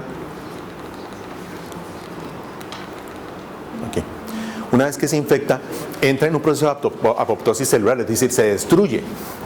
Pero es la activación lo que hace que se destruya, no el hecho de ser infectado. Una vez que es infectado, si él no se activa, no se muere. Se queda ahí con el virus. Cuando se activa y comienza a trabajar es cuando entra en proceso de muerte. Entonces la activación del sistema inmune es la que hace que la enfermedad avance o no avance. Yo puedo tener todos mis CD4 infectados, pero si no están activos, la enfermedad está quieta. Cuando el sistema inmune se activa es cuando la enfermedad comienza a avanzar. Y en este modelo, en un paciente que tiene una carga viral muy alta, miren que si los CD4 están bajitos, en general la activación inmune del paciente es muy alta. Si los CD4 son altos o son buenos, su activación inmune es más bajita. Si este individuo tiene una carga viral bajita, igual, con CD4 bajos, su activación va a ser alta, y con CD4 altos, su activación va a ser bajita. O sea que lo ideal es tener una carga viral bajita, pero también tener un número de CD4 alto. Eso sí va a ser un reflejo de que mi activación inmune es en realidad poquita de la enfermedad y va a tener como consecuencia un mejor pronóstico. O sea que para yo tener un buen pronóstico en enfermedad por VIH, ¿qué tengo que tener? Las dos cosas, una carga viral baja, pero también unos CD4 buenos. ¿Y cómo hago yo para saber a dónde tengo que llegar? Es decir, ¿cuál es el punto en el cual yo en tratamiento voy a estar con un riesgo bajo de problemas, voy a estar en general bien de salud y mi riesgo de mortalidad o SIDA va a ser más o menos igual al de un individuo de la población general? Cuando los CD4 míos lleguen alrededor de 1000 células. ¿Cuántos pacientes ve uno con 1000 células? Pocos. Poquísimos. Yo creo que en mi consulta no pasarán del 10%. ¿Y cuál es la razón para eso? ¿Por qué nuestros pacientes reciben tratamiento y mejoran su CD4? Mejoran a 500. De 500 para arriba estamos muy tranquilos. Ya prácticamente su mortalidad todo se iguala. Pero ¿dónde quisiéramos tenerlos? En más de 1000. Esta es población de pacientes sanos. Y a medida que su CD4 del paciente sano están menos activos, y estos pacientes enfermos, y las curvas se van igualando aquí, alrededor de 1000. Lo mismo pasa con los CD8. Necesito 1000 células, llegar a 1000 células para que mi riesgo de problemas sea mínimo. ¿Por qué no llegan los pacientes allí? La primera razón es que se diagnostican tardíamente. Nuestros pacientes llegan con menos de 200 células, llegan con síntomas de la enfermedad ya. La otra es que se arrancan los tratamientos muy tardíamente. Tradicionalmente un paciente hoy en día que está tomando droga hace 10 años, ¿con cuántas células CD4 arrancó? Con células muy bajas, de 250, 300 por allá. Muy rara vez se arrancaba un paciente con células buenas. Hoy en día sabemos que si el paciente llega y tiene 500 células y yo le arranco tratamiento, su probabilidad de llegar a 1000 es buenísima. Pero eso no se hacía en el pasado. ¿Por qué? No se sabía que servía. La otra razón, las drogas eran muy tóxicas, eran muy difíciles de tomar, se sabía muy poco sobre su verdadero beneficio a largo plazo, pero hoy en día sabemos que sí. Un individuo que llega infectado, aunque tenga 1000 CD4, le puedo dar tratamiento perfectamente, porque el objetivo ya no es protegerlo de las infecciones o que tenga unos CD4 por encima de 200, sino que tenga más de 500 o idealmente que tenga más de 1000. La probabilidad, o sea, la relación que existe entre los CD4 en la sangre y los verdaderos CD4 del paciente, que es lo que yo quisiera saber para saber cómo está inmunológicamente, es muy curiosa. ¿Cuál es uno de los médicos que trabaja en VIH aquí? Si yo llego con 500 células CD4 aquí, mi riesgo de tener una neumonía por neumocistis girovesi, ¿cómo es? ¿Bajísima o altísima? Bajísima, prácticamente inexistente, ¿cierto? Pero de 500. Si llego con 1000, ¿cuál es mi probabilidad? Bajísima, probablemente inexistente. Por encima de 500 eso no se da, es prácticamente imposible. Es muy raro que un paciente te haga una infección oportunista con 500 células o más. De 500 a 1000, estamos hablando de 500 células de diferencia. Pero Este paciente que llega con 500 células, lo pongo yo aquí y le digo, este tiene 500 células, y usted me acaba de decir, tiene un riesgo bajísimo de enfermedad, pero este paciente que está acá tiene 200 células. Ese tiene un riesgo bajísimo de neumonía por neumocitis o altísimo. Alto. Y solo tiene 300 células de diferencia. De 500 a 200 solo hay 300 células, mientras que de 500 a 1000 hay 500 células de diferencia. ¿Por qué? En rangos muy altos de CD4, el incremento del riesgo es muy bajito. En rangos muy bajos el incremento del riesgo es muy alto. Y cuando uno busca una tabla y que le diga cuál es el riesgo de que un paciente con ciertos CD4 sufra una enfermedad u otra, se encuentra estas cosas. Aquí dice 350, candidiasis vulvovaginal, tuberculosis, herpes, linfoma. 200, linfoma, neumonía, neumocistis. De 100 para abajo, candidiasis esofágica, toxoplasmosis cerebral. De 50 para abajo, linfoma, citomegalovirus, le suma todo. Y solamente estamos bajando de 350 a 50. O sea, bajando solo 250 células, los riesgos se van incrementando dramáticamente. ¿Por qué razón? Porque en valores altos de CD4, cuando los CD4 están muy altos, las diferencias entre un valor y otro no reflejan el pool de CD4 que el paciente realmente tiene. Que tenía 500 CD4 y le subió a 1000, su sistema inmune está probablemente casi en lo mismo. Pero si usted bajó de 350 a 200, eso sí es un signo de deterioro, porque cuando los CD4 están bajitos son mejor proyección del verdadero valor de CD4 del paciente. Por eso es que consideramos que una diferencia de CD4 para que para uno que maneja VIH sea significativo, o sea que un paciente me diga, mejoré mis CD4, tráigame unos CD4 que varíen siquiera entre un 20 y un 30% con el valor anterior. De resto, eso es más o menos la misma cosa.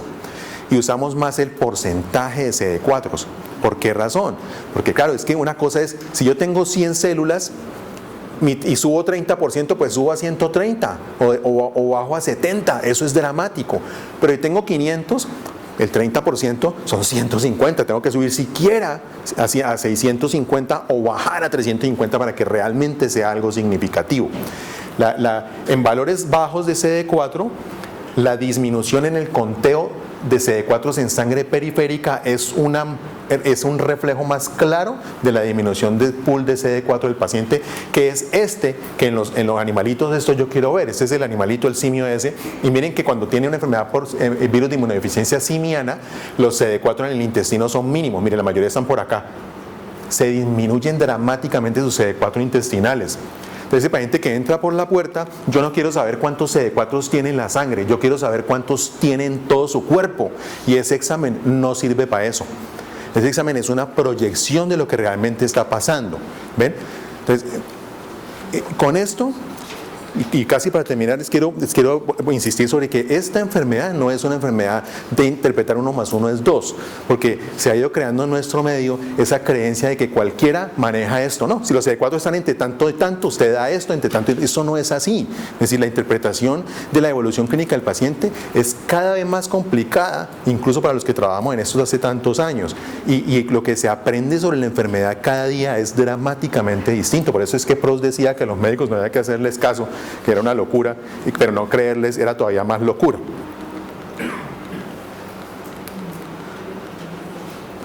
¿Por qué no se cura esa cosa?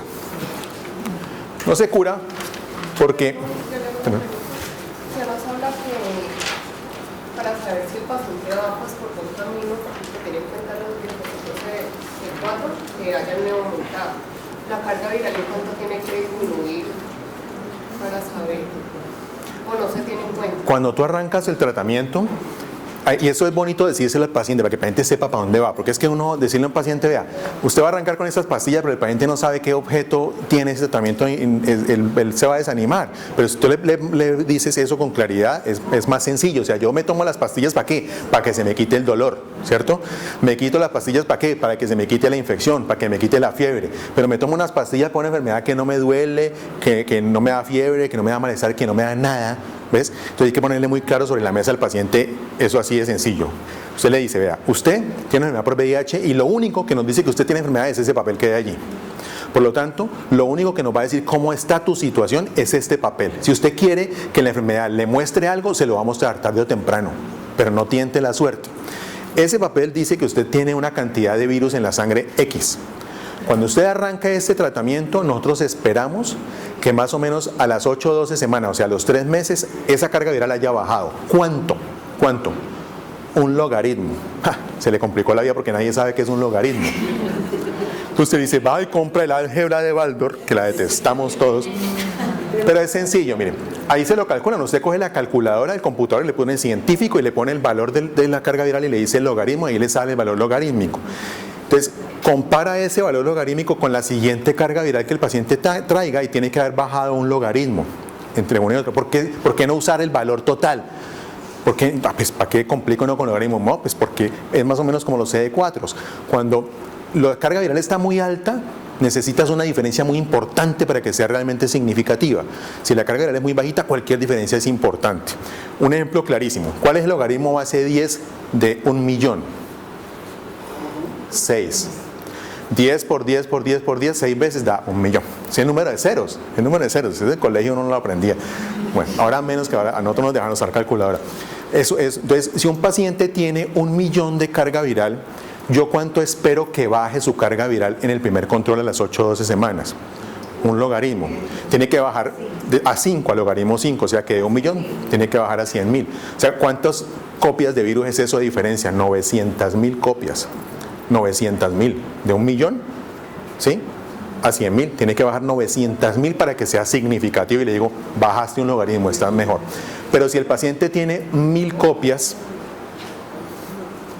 1.000 copias, o sea, tiene logaritmo 3. ¿Sí?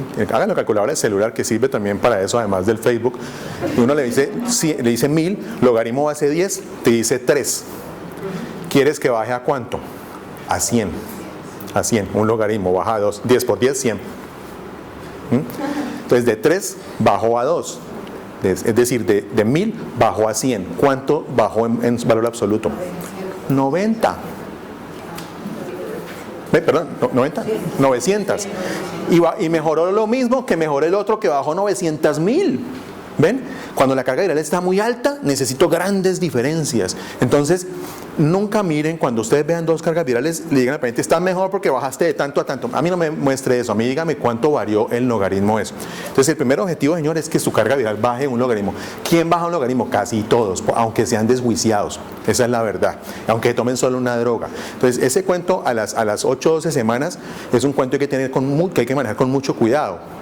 Porque el objetivo final, al final, ¿cuál va a ser? Que llegue no a 0, porque nadie está en 0 de carga viral, sino a menos del límite de detección del laboratorio donde se haga el examen. La mayoría de los laboratorios miden de 50 para arriba, de 40 para arriba o de 20 para arriba. Entonces yo le digo al señor, en 3 meses que te haga la carga viral, si estás indetectable, pues regio. Pero yo quedo relativamente tranquilo si has bajado por lo menos un logaritmo. Eso sí, máximo a los 6 meses tenés que estar indetectable, máximo. Si a los 6 meses no estás indetectable, algo está pasando. Si en el primer control no ha bajado un logaritmo, ese señor no está tomando la droga, es lo más probable. ¿Ven? Ese es el objetivo básicamente. Entonces, estar indetectable, ¿qué es? No es tener cero virus en sangre, porque es que no hay ningún método de laboratorio comercial que mida desde un virus en adelante. Todos los pacientes tienen viremias por debajo del límite de detección, que si es 50, el paciente va con 10, 20 copias. Puede que un día esté en 0 la muestra, al otro día salen 5 copias, al otro día en 10. Pero la idea es que esté por debajo del límite de detección, independiente de qué laboratorio se haga, 20, 40 o 50. Y mantenerse allí, ese es el objetivo. ¿Eso qué va a permitir? Pues que sus CD4 mejoren numéricamente. Si yo no logro indetectabilidad, mira, esta es la carga viral, aquí el paciente arranca el tratamiento y rápidamente tiene que bajar. Ese logaritmo lo tiene que bajar rápido, en los primeros 3 meses. ¿Y por qué lo baja? Porque sus CD4 infectados se mueren. Porque es que un CD4 infectado produce virus, pero se muere. Deja de producir. Y como yo estoy tomando unos medicamentos, voy a evitar que los otros CD4 se infecten, reduciendo la cantidad de virus en sangre. Entonces, rápidamente va a haber una pérdida de la carga viral en las primeras semanas. Y hay otros CD4 que se mueren más despacito, una vez infectados, duran más tiempo, los tipo B. Esos persisten un poquito menos poquito más tiempo en la sangre, 15 días más o menos.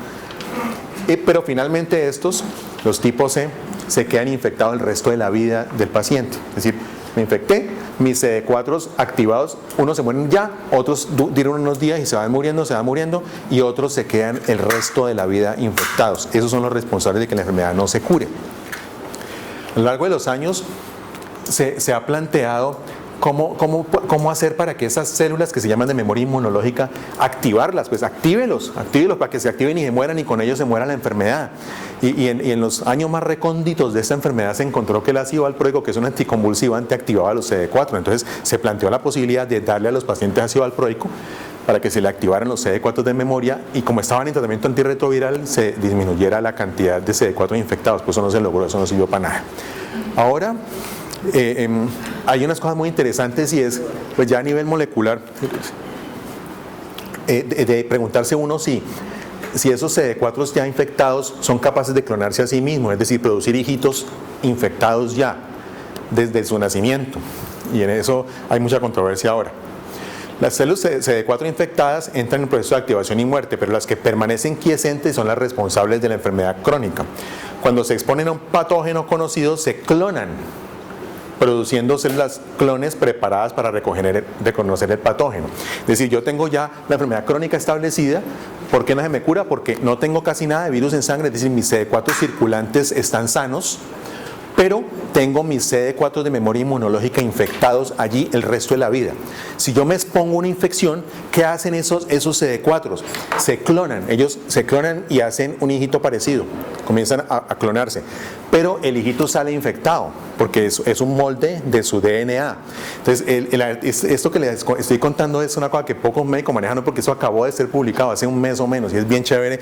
Y esta gente se preguntó, ¿y será que esos CD4 clonados infectados son capaces también de replicar virus? Porque este que está infectado al principio, ese replica virus, si yo lo activo, replica, pero su clon y su otro clon, ¿esos también serán capaces de replicar virus? Pues parece que no. Esos clones, algunos pueden replicar virus, pero otros no. Otros tienen unas proteínas virales imperfectas que no son capaces de producir virus infectantes. O sea, están infectados sí, y en su genoma el resto de la vida quedará la información genética del virus, pero son incapaces de replicar partículas virales. En eso de los reservorios es donde está toda la investigación ahora, porque es donde yace la cura. O sea, la cura de la enfermedad es erradicar el virus de allí, no de los CD4 circulando en la sangre. Esos están sanos, esos no están infectados, sino los CD4 de memoria inmunológica. Entonces, esta gente, para poder saber si un CD4 era el clon del otro, ¿qué hicieron? Los tenían que comparar en su información genética. Y es muy bonito porque cogían la tira de información genética y decían, este tiene el virus aquí donde está, miren, esta es la información genética y el virus está aquí. Su hijo, si es el clon verdadero, tiene que tenerla aquí mismo. Este es el hijo de este porque tiene la información genética. Entonces yo puedo saber que este es clon de este y medirlo. Si este tiene más acá, el otro lo tiene que tener más abajo, este es clon del otro, y pudieron comparar mediante eso, comparando la información genética de un CD4 con otro, cuál era el verdadero clon del otro, cuál clon del otro, y ver si eran capaces de replicar proteínas virales infectantes. Es una maravilla a nivel de laboratorio, una cosa inimaginable pues para los ojos de nosotros que no trabajamos en esa parte de investigación tan interesante. Pero eso es más o menos lo que quiero explicarles ahí, pero con el reloj se lo expliqué más sencillo. Un paciente tiene unos riesgos de enfermarse de acuerdo al número de CD4 que tenga, que dependen del conteo celular.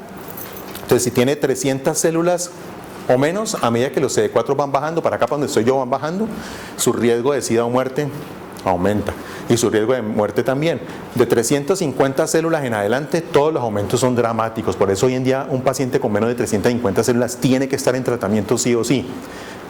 A no ser que el paciente diga, no me quiero tomar la pepa, doctor, no me la voy a tomar, pues ese es un caso en el que usted no puede obligarlo, habrá que trabajar con el paciente, etcétera. Pero si yo encuentro un individuo con 300 células o menos, ese paciente tiene que estar en tratamiento. O debe haber alguna razón muy importante para que no lo esté.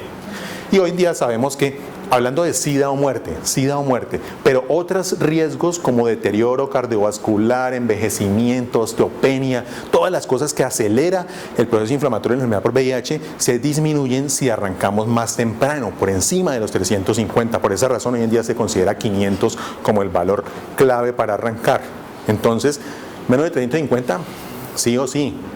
Menos de 500, sí, debe tratarse el paciente. Pero definitivamente en menos de 350 no podemos tener un paciente sin terapia. Y hoy en día de 500 para abajo. Pero si el paciente tiene 600, 700, ¿podemos tratarlo? Sí, por otras razones. Su pareja es negativa, hay que tratarlo. El paciente se quiere tratar, hay que tratarlo, porque no se ha demostrado que eso sea dañino. Y es más, la investigación va mostrando cómo entre más temprano se arranque, incluso por encima de las 500 células, no ahorita, sino a largo plazo, estos pacientes van a tener beneficios. Entonces la terapia antirretroviral hoy en día se le ofrece prácticamente a todo el mundo, solo que pues por razones muy importantes, como las razones de criterios de costo-efectividad y todo esto, pues por debajo de 500 células es lo recomendado. Y además porque no podemos comenzar unos a trabajar de una forma y otros de otra. Nosotros vemos que todavía hay gente que trabaja con el criterio de 250. Aquí en Cali hay sitios donde el paciente no le dan droga a pesar de que tenga 250. Eso no puede ser. Eso puede estar en la guía del Ministerio vieja, pero en la nueva está 500. Entonces, si nosotros no trabajamos de forma simultánea, todos más o menos igual, cuando un paciente me llega a mí, yo no voy a saber de dónde viene, qué le están haciendo, con qué criterio le hicieron esas cosas ni nada. Yo tengo que asumir que al igual que en tuberculosis, el manejo de la enfermedad sea más o menos estándar. Desde luego que me llega un paciente que tiene 400 y está sin droga, pues debe haber alguna razón y yo voy a buscar cuál es la razón. Seguramente que la hay, porque yo sé que el médico que lo está viendo conoce de la indicación clara de tratamiento por debajo de las 500. Pero si en un sitio tratan con 300, en el otro con 200, en el otro con 500, en el otro en todo el mundo, en una enfermedad como esta que es tan generalizada y de tanto interés en salud pública, no se puede hacer las cosas de esa manera. Por eso hay que unificar la forma del manejo de la enfermedad, y con la ley estatutaria de salud pues tiene que con mayor razón hacerse de esa forma, porque si no los costos del manejo por intervenciones cuya efectividad no ha sido bien medida van a ser desbordados. ¿Ven? El objetivo entonces, llevar al paciente indetectable, mantenerlo allí, y a veces esas terapias fallan. Los pacientes positivos les controlamos la enfermedad para que se mejoren y para que no transmitan, y a un paciente negativo se le puede dar tratamiento. Sí, hoy en día hay un criterio de que un paciente que se va a exponer lo podemos tratar, un paciente ya expuesto también lo podemos tratar, y el paciente infectado lo tratamos de por vida. Quizá la única circunstancia en la cual estos tratamientos preinfección o preexposición queda todavía clara, y es en este CROI hubo una gran insistencia en la parte de infecciones, en la parte de infección temprana y en la parte de profilaxis preexposición, porque lo que se ha encontrado es que tomar droga antes de exponerse es efectivo siempre que se tome con tiempo y se tome juiciosamente. De otra forma eso no sirve. Entonces, como hubo unos estudios que demostraron que el paciente tomaba pastillas 4 o 5 días antes de una relación sexual de riesgo y eso protegía, eso ha ido creando la falsa idea de que la profilaxis preexposición sirve de esa manera, y eso no sirve así. Para que los niveles de medicamentos sean buenos en mucosa rectal y vaginal, el paciente tiene que empezar a tomarse la droga 15 días antes. Entonces, la profilaxis preexposición, vista como la pastilla que yo me tomo el fin de semana antes de salir a rumbear, a acostarme con cualquiera, no tiene ningún sentido, es un total despropósito, y es una cosa cuya efectividad en el tiempo seguramente es ninguna, e implicaría para nosotros como personal de la salud una gran irresponsabilidad insistir sobre eso. La profilaxis preexposición útil es una profilaxis que el paciente toma de forma continua y que toma tiempo antes de exponerse y de forma juiciosa.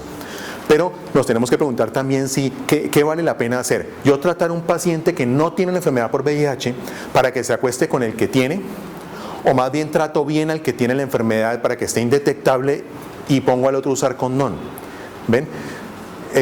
Visto eso de esa forma, las aseguradoras y la mayoría de los gobiernos no se han metido en el cuento de la profilaxis preexposición, porque aumenta los costos de forma desmesurada. Las drogas que se han estudiado bien como profilaxis preexposición básicamente son el tenofovir y la entricitabina, y eso implica que un paciente que la toma se exponga a cierto riesgo de toxicidad renal y que requiera unos exámenes de laboratorio periódicamente para tratar a un paciente para una enfermedad que no tiene. Mientras tengo un paciente enfermo que si yo lo trato efectivamente y usa condón, la probabilidad de que el otro se infecte es prácticamente cero, porque ya todos los estudios en parejas serodiscordantes, hetero y homosexuales, donde la pareja que tiene la enfermedad se trata apropiadamente y usan condón, han demostrado que la transmisibilidad es cero absoluto. Que la mamá que inicia el tratamiento antes de embarazarse, acaba de salir en este CROI otra publicación de la cohorte francesa, 0 transmisiones en las mamás que empiezan tratamiento antes de embarazarse, 0. Entonces, ¿cómo voy a ponerme yo a tratar pacientes sanos cuando la respuesta está en el paciente enfermo y en la prevención mediante el condón? Entonces, la única condición en que quedaría allí sería los accesos carnales violentos o no consentidos, una pareja cuyo estado no se conoce o se conoce, y quizás las parejas que desean tener hijos en condiciones controladas y en los que se busca hacer un embarazo mediante relaciones sexuales normales y no mediante inseminación artificial. Entonces la discusión está ahí, clarísima, y quedó muy claro en todo lo que se mostró en el Congreso del COREL la semana pasada, que la profilaxis sirve si se toma con mucho tiempo y de forma juiciosa y permanente. Entonces no tiene sentido aquí darle un medicamento a un paciente que vale un mundo de plata para ponerle un tratamiento cuando no tenemos aquí pacientes. Ya vieron las cifras ahora, nuestros pacientes enfermos no están recibiendo droga. Vamos a ponernos a darle tratamiento a los sanos o vamos a enfocarnos en lo que realmente es importante y efectivo en el momento.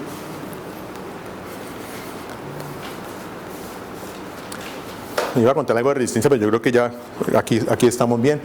Simplemente cuando el virus muta, cada mutación le puede conferir una sola mutación resistencia a la droga definitiva. Por ejemplo, este virus con una sola mutación se subió una grada y se volvió resistente. Pero este otro virus puede requerir varias mutaciones, varias graditas para llegar al mismo punto. Es decir, la resistencia a los medicamentos no siempre es absoluta. Hay unas mutaciones que pueden generar resistencia absoluta al medicamento. Una vez que aparece esa mutación, la droga deja de servir 100%, y otras mutaciones necesitan irse acumulando según el tipo de fármaco que se utilice para que al cabo de ese acúmulo de mutaciones en realidad el medicamento falle. Y hay medicamentos que se parecen unos a otros, de manera que un paciente que toma inadecuadamente un fármaco se vuelve resistente a él y también se vuelve resistente a los otros fármacos que tienen un mecanismo de acción similar o que se le parecen. De modo que la forma más sencilla de entenderlo es esa escalera. Un solo peldaño en una mutación de esas mutaciones que son primarias, que se arrastran la droga de una vez, o varios peldañitos para llegar al mismo punto en mutaciones que el virus sufre y que no lo generan resistencia de forma definitiva. Ahí tengo para finalizar este dibujito donde les puse las diferencias entre estas epidemias. La enfermedad por tuberculosis es curable, entre comillas, sí. Esa cosa se trata y un paciente puede mejorarse y estar bien el resto de su vida sin recaer. La enfermedad por VIH con los conocimientos actuales no se cura. La infección no siempre implica enfermedad en tuberculosis. En VIH la infección siempre va a generar enfermedad, a no ser que nosotros seamos los pacientes no progresores o controladores élite, que son muy poquitos. El paciente infectado con tuberculosis siempre puede prevenir el desarrollo de la enfermedad, sí. Si tiene una prueba de tuberculina positiva y recibe el tratamiento apropiado, podríamos evitar que el infectado desarrolle tuberculosis. El paciente con VIH, ¿podemos evitar que desarrolle la enfermedad? Parece que sí. Sí, un paciente que arranca tratamiento tempranamente puede evitar llegar a SIDA con los años. El diagnóstico de laboratorio de tuberculosis es complejo, sí, eso lo van a ver pues cuando se hable la parte de diagnóstico, pero la prueba de tuberculina es una herramienta simplemente para demostrar que ha habido contacto con el bacilo o infección, pero demostrar enfermedad activa o no es otro cuento bien complicado. En cambio con VIH es fácil, es muy fácil. Yo tengo 2 pruebas de VIH antígeno, anticuerpos positivos, tengo VIH, o tengo 2 pruebas de anticuerpos más un Western blot, tengo VIH. Es fácil, saber quién la tiene es sencillo, en tuberculosis no. La tuberculosis genera activación inmune y por lo tanto activación de la enfermedad por VIH. El VIH facilita la enfermedad por tuberculosis. El VIH no facilita la infección por tuberculosis. Si yo estoy aquí y me expongo a tuberculosis, si tengo VIH o no tengo, la misma cosa va a dar. La exposición es la misma. Pero si tengo VIH, desarrollar la enfermedad, sí. Ahí sí hay diferencia. La enfermedad por VIH facilita el desarrollo de la enfermedad, no la infección, sino desarrollar la enfermedad. La resistencia a tuberculosis es irreversible, sí. En VIH también. Es un síntoma de condición social, cultural y económica. También, ambas cosas, van muy de la mano. La infección es asintomática por largo tiempo en tuberculosis, sí. La infección por VIH también por largo tiempo y siempre terminará por generar enfermedad, mientras que en tuberculosis puede no generar enfermedad. Con respecto a esto de resistencia irreversible, hay que tener en cuenta que cuando hablamos de infecciones bacterianas, son enfermedades que tienen un fin, un término. Yo puedo matar todos los bichos, eliminarlos y listo. Pero cuando hablamos de enfermedad por VIH, no. Una vez que el virus muta y se hace resistente, no se cura, porque las cepas virales sensibles a la droga coexisten con la resistente el resto de la vida, o sea, no evolucionan. El virus del SIDA no sigue leyes de Darwin de la evolución, que se extinguieron las cepas sensibles y quedaron solo las resistentes. No, el paciente queda infectado con ambas cepas virales, la que era sensible a la droga y la que tiene ahora resistente. De modo que en ese pequeño punto la irreversibilidad de la resistencia es ligeramente diferente. No sé si tienen alguna pregunta o estamos justos para el almuerzo.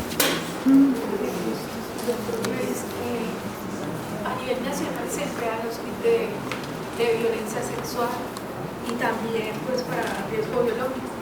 Me llamó la atención que usted dice que existe un medicamento que bloquea el correceptor, ¿cierto? Que se debería emplear, pero realmente no se emplea ese medicamento. Entonces, ¿qué plantearon ustedes en la reunión de expertos? A ver, las guías del ministerio no incluyen manejo del accidente con riesgo biológico. O sea, no, esa parte no está incluida allí. Pero es muy probable que el manejo del accidente con riesgo biológico en Colombia tenga que cambiar en algún momento pronto, porque ¿qué se da aquí? Nosotros todavía manejamos primero un sancocho de cosas muy complicadas que hoy en día no tienen sentido, y es una guía que está pegada detrás de la puerta de los consultorios en los servicios de urgencias, donde eso no lo interpreta nadie. ¿Qué riesgo es SC1, SC2, que busque el origen? Eso no sirve para nada. Es decir, en forma simple, cuando uno tiene un accidente, uno tiene que evaluar evalúeme el objeto infectante. Esa aguja, ¿dónde estaba? ¿De dónde viene? ¿Dónde fue usada? ¿Dónde estaba? Estaba tirada en el piso allí y esa habitación está vacía desde el día anterior. Ahí no hay VIH ya, pero puede haber hepatitis. ¿Ves? Un trabajo detectivesco que tiene que primero evaluar el objeto con que el individuo se accidentó y de dónde provenía el objeto. Porque yo que necesito evaluar es finalmente si el paciente va a tener que tomar droga o no, y esa parte generalmente se omite. Se chuzó con una aguja, pero nadie le pregunta dónde estaba la aguja, con quién se había usado, cuántas horas llevaba abandonada allí y qué tipo de aguja era. Los elementos cortantes no huecos difícilmente transmiten infección, las agujas huecas son las que transmiten. Entonces, finalmente evaluado el objeto y de dónde viene, etcétera, si yo puedo averiguar qué paciente estaba siendo atendido en esa camilla o en ese momento qué paciente era y le puedo hacer el examen al paciente, yo puedo omitir la necesidad de tomar medicamento. Si el paciente tiene una prueba de VIH rápida negativa, yo no tengo que tomar medicamentos para VIH, a no ser que el paciente tenga una clínica sugestiva de una enfermedad retroviral aguda, o sea, un síndrome retroviral agudo, y el paciente puede tener pruebas negativas en ese momento, de resto no. Entonces, ya establecí eso. Luego, dígame quién es el individuo que se accidentó. Bueno, es un trabajador de la salud. Muéstrame sus pruebas de hepatitis. Usted tiene que tener una vacuna de hepatitis e idealmente tiene que tener anticuerpos de hepatitis B medidos. Tiene anticuerpos, más de 100, está protegido, nos olvidamos de hepatitis. Ven, todo eso evaluarlo principalmente. Y ya una vez que yo digo, bueno, este señor necesita o no necesita droga. De todas las, hay unos artículos chéveres donde se evaluó en Canadá, de toda la gente que llegaba a urgencias y finalmente era evaluado por un experto con respecto al tratamiento antirretroviral instaurado por un accidente con riesgo biológico, solo el 30% en realidad necesitaban retrovirales. Y aquí no ocurre algo diferente, ¿sí? La Fundación Vallerillo, casi todos los accidentes los veía yo y la mayoría, al final les decíamos suspenda eso, no necesita. Eso no quiere decir que sea malo pecar por exceso. O sea, si yo tengo una duda y no tengo cómo asesorarme, pues yo le doy esas pastillas al señor mientras hace los exámenes y en 2 o 3 días lo ve alguien que sepa más y decide si la necesita o no. ¿Ven? Siempre equivocarse a favor del paciente es darle la droga. Pero en realidad eso nos hace ver que la probabilidad de que el paciente necesite la droga es mínima. Una vez que yo establezco que el paciente necesita el tratamiento o no lo necesita, si no lo necesita, pues va a seguimiento. Si lo necesita, entonces tengo que arrancarle. Entonces, ¿qué le doy? Toda la vida hemos usado sidobudina, lamivudina. Entonces, que el accidente es de bajo riesgo, sidobudina más lamivudina. Y si es de alto riesgo, sidobudina más lamivudina. Y además, Caletra, o antes eran Elfinavir, Crixivan, etc. Bueno, hoy en día eso no debe ser. Es decir, usted necesita droga o no necesita. Y si la necesita, necesita todo. ¿Sí? Más o menos de esa forma no es que haya accidentes menos riesgosos, no. Si usted necesita antirretrovirales, necesita todo o no necesita nada. Entonces, es sidobudina, lamivudina más Caletra, sí, las 3, van las 3 de una vez. En otros países es tenofovir, citabina más raltegravir. Pero nosotros podríamos usar cualquier medicamento, sí. Cualquier medicamento antirretroviral sirve para prevención de un accidente o una agresión sexual, sí. ¿Por qué entonces decimos unos y no otros? Porque hay ciertas drogas que tienen más riesgo de toxicidad. Una persona con CD4 altos, sobre todo si es una mujer, puede tener más toxicidad hepática con nevirapina. La nevirapina tiene más toxicidad hepática, tiene más riesgo de alergia, entonces eso no se usa. El abacavir tiene una probabilidad de reacción de hipersensibilidad alta, entonces en general no se usa por eso. La estabudina y la dianosina son muy tóxicas, su absorción de la dianosina es muy mala, hay que tomarla con el estómago vacío, es un tratamiento muy complicado, entonces generalmente no se usa. Pero si yo no tengo sino eso, echo mano de eso, o sea, cualquier retroviral sirve. ¿Por qué tenofovir entecitabina? Porque es una sola pastilla, porque es de una toxicidad muy baja, porque es excelentemente bien tolerada, la probabilidad de alergias es muy baja y en virus con resistencia, de los que puede haber por ahí en la calle, pueden tener resistencia a la entecitabina, pero no al tenofovir por lo general. Entonces se considera que es una droga que puede ser primera línea. No nucleócidos como el efavirenz y la nevirapina. La nevirapina no, ya dijimos, toxiquísima.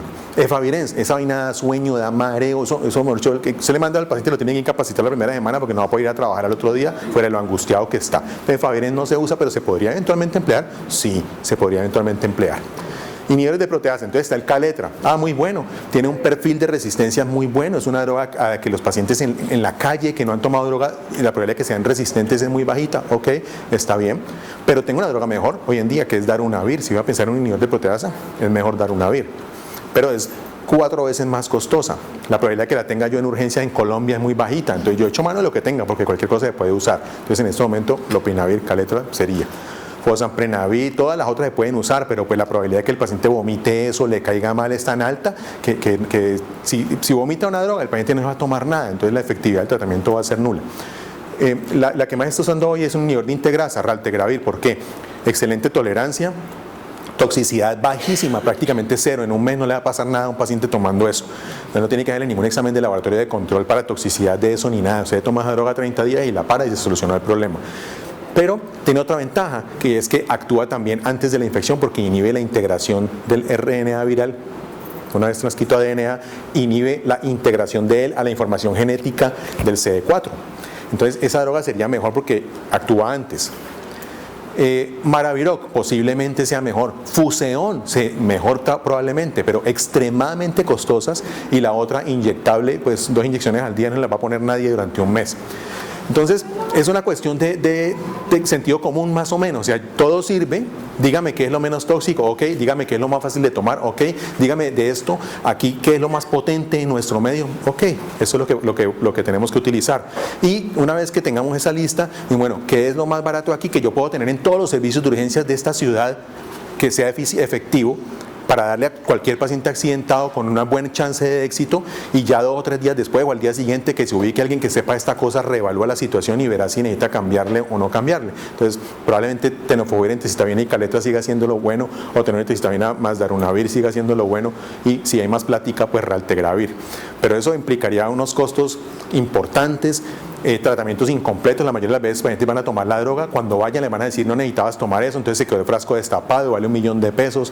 Hay una serie de cosas que entran en juego, pero uno podría tomar cualquier droga y la efectividad de eso es muy buena. ¿Por qué? Porque además el riesgo es bajo. Si yo me chuzo con un paciente positivo, mi probabilidad de adquirir la enfermedad es 0.3%, o sea es 3 en 1000. Solo sidobudina, lamivudina en modelos experimentales disminuye un 84% esa probabilidad.